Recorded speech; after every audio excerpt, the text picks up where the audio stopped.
So here, what is the concentration? Same na ni. You have to use the M1V1, M2V2 for this one. So let's go here, normality. So this is a similar way of using the 4-step of titration, but after getting the moles is you have to use normality instead of molarity. Okay, so what is the first step again? The first step is the balance equation, right? Balance equation. Next is the moles of the titrant. Third is the moles of the analyte, and then the fourth one is the concentration of the analyte. So here we have to get the balance equation, that is HCl, and then the next is NaOH. So this is again neutralization that would result to the presence of salt, which is the NaCl, plus HOH or water. So since we don't have any subscript or any numbers in here, so automatically that is exact na. HH, HH, OO, Cl, Cl, Na. Okay, balance. So since we don't have a number, a prefix number here, so automatically that is 1:1 ratio. How to get the moles? So since we are asking the normality of HCl, this is the analyte, and NaOH is the titrant. So we have to use the moles of the titrant, which is the NaOH. So what is the formula of moles? CV. The concentration of the moles of NaOH is 0.100 m times volume, which is 500 ml, or again we have to put that sa liter. So nag ml rata dito ra sa M1V1 nga formula. So in this one, which is a 4-step, we have to use the liter. Anyways, during the exam na may choices, no, you have to pick which one. So if akong ibutan dito liter, you have to answer the liter, okay? If ml, okay, this one 0. Since 50 man, 1, 2, 3, you have to move 3 decimal places. So 1, 2, 3, that is liters na. So 0.100 m times 0.050 L, that would result to what? Calculators, that is 0.005 mole. Since 1:1 man siya, NaOH, that is equivalent also to mole HCl. Okay, we're done with step 3. So in step 4, the concentration, normality, same lang class. Concentration could either NeM or N. Normality, that is the moles of HCl, that is 0.005 divided by the volume, 25 ml or 0.025 liters. That would your class na. Remember, the difference between normality and the molarity is we have to use the factor or the balance. So normality, since ang balance sa HCl kay 1 raman, so we have to multiply this by 1. Here 1. So 1 ra, nothing more. Since 1 raman, we have automatically 0.025 liters ra gihapon. So we'll get the result of 0.200 n. Okay? Let's try ko na another problem here, 24. What is the normality of the solution of sulfuric acid if 25 ml of the acid requires 100 ml of this one? So again, first step is the balance equation. So H2SO4 plus NaOH, that will result to sodium sulfate plus HOH. So again, this is 2. We have this a while ago, so balance niya kay 2. Whereas diri 2 sad, and then try to add 2 here. HSO and A. So here H is 2 2 2 is 4, sulfur is 1, oxygen is 4, and 2, that is 6.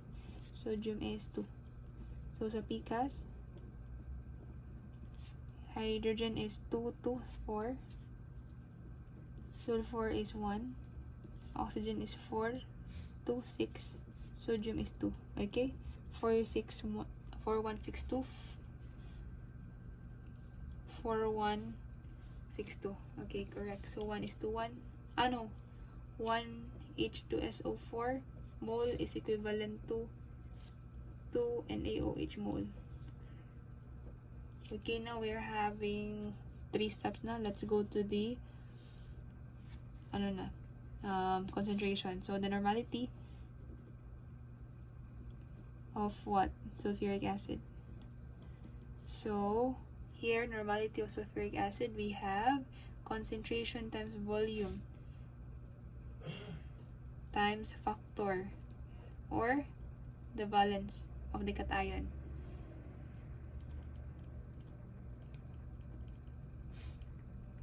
So the concentration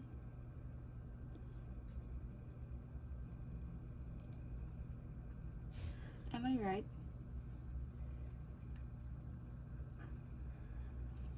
This is not concentration, this is the moles.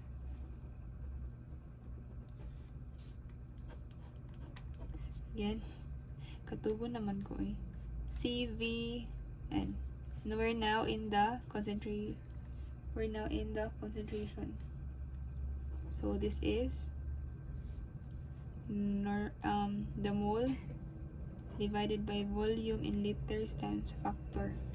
Okay, class, this is the formula. So the mole of this one is, po dito nagkuha mole, no? What is the formula of mole? That is CV. Mole din di ay. So sa concentration ni NaOH, concentration niya is 100 m times the volume, which is the 100 liters. Result would be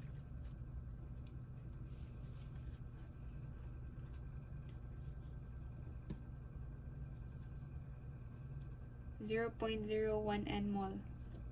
And since 1 H2SO4 equivalent to 2 NaOH, say 0.01 then mole, that is equivalent to 2 NaOH. So what is the mole of H2SO4?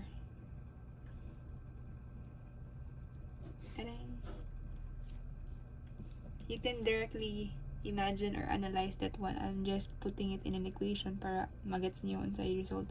So 1 H2SO4 times 0.01 mol divided by 2 NaOH. Cancel out that one. So this 0.010 mol divided by 2, that would result to 0.005 mol H2SO4. So 0.005 mole of H2SO4, that is the mole required to react, or equivalent to the mole of NaOH of 0.010 mole NaOH. Okay, so mo nilang ratio. Now we have to get the concentration using this formula. So the mole of the H2SO4 is this one, 0.005 0.05 mole H2SO4. The volume for here, 25 ml. That is 0.025 liters. And then the factor, H2SO4, we have 2. 1 times 2 is 2 times 2.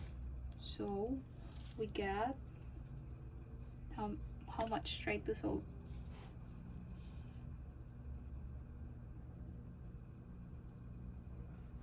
The result would be 0.400 N.